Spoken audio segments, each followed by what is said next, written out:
और अब हम आपके बाएं हाथ की बात कर रहे हैं। तो मनोज भाई, आप अपना बायां हाथ खोलकर देखिए।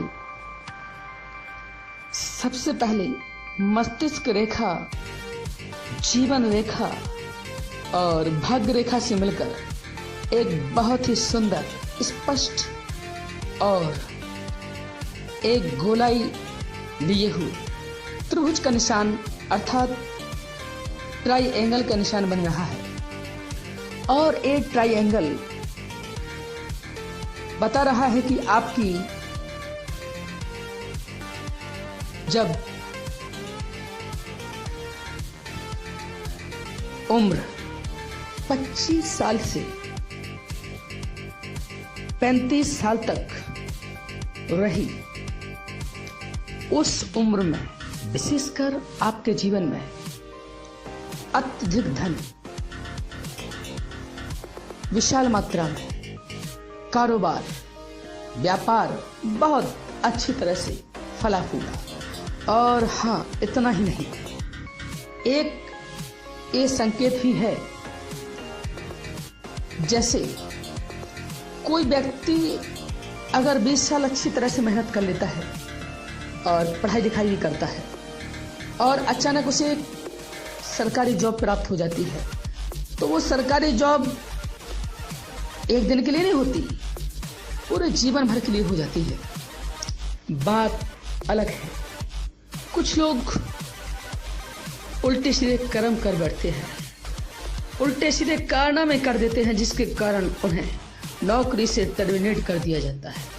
बहरहाल ऐसे केसेस बहुत कम देखने को मिलते हैं, लेकिन ये जो त्रिकोण आपको दिखाई दे रहा है, ठीक शुक्र पर्वत के बगल में ये त्रिकोण पूरे जीवन भर धन, जमीन, जायदाद, संपत्ति, पुत्र सुख, पितृ सुख यानी पिता का सुख और पुत्र का सुख आपको पूरे जीवन में प्राप्त होगा। इसमें किसी प्रकार का संदेह नहीं है। और इसी के साथ मनोज भाई, आप उस त्रिकोण के आगे जाइए। आगे जाकर आपकी जीवन रेखा भाग्य रेखा में विलीन हो गई है और कुछ देर के लिए भाग्य रेखा में जुड़ने के बाद आपकी जीवन रेखा है ही नहीं और कुछ देर बाद वो दिखाई देने लगी है। दूसरी भाषा में हम कह सकते हैं कि आपकी जीवन रेखा ठीक शुक्र पर्वत के नीचे और राहु के मैदान से लगी हुई है ही नहीं। वो हमें बताती है कि लगभग 28 साल से 30 और 32 साल तक, लगभग 28 से 32 के बीचों बीच, यानी है उसमें 2 साल का डिफरेंस। ये 2 से 4 साल का समय आपका बहुत बेकार गया है। आपका जीवन का जो अस्तित्व है, जैसे कोई आदर्श मानव होता है, इनविजुअल मनुष्य होता है, इनविजुअल मैन होता है, अनविजुअल मैन जो दिखाई न दे, अदृश्य मानव, ऐसे ही आपका अस्तित्व अदृश्य रहा। आपका होना और ना होना बराबर रहा। आप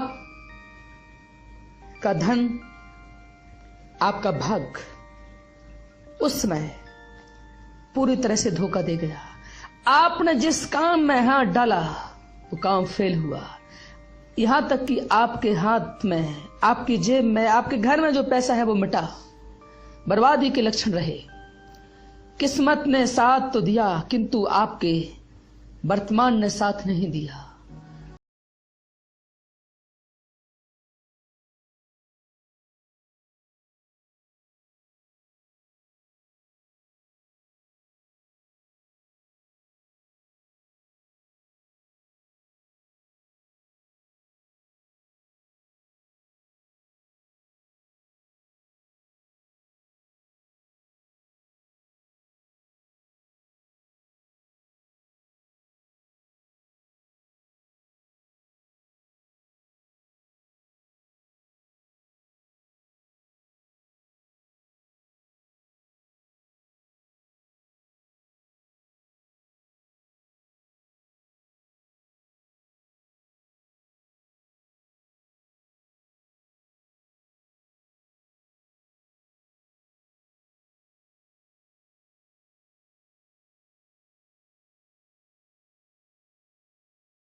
धुआं फैलाते हैं।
नहीं कोई कर पाता। और जैसे ही पाप कर्म उदय होता है, अचानक विनाश, जब वो फल पकता है और गिरता है मनुष्य की खोपड़ी पर, अचानक वो ऐसा गलत काम कर देगा, FIR हो जाएगी और सीधा अल्टीमेटम दिया जाएगा उस जेल के अंदर। चाहे वो भगवान ही क्यों ना हो, चाहे नरेंद्र मोदी ही क्यों ना हो, दुनिया की कोई ताकत उसे बचा नहीं सकती। जब कर्मों का विस्तार जोर पकड़ता है, विश्व की कोई शक्ति उसका बाल बांका नहीं कर सकती। ये बिल्कुल सच बात।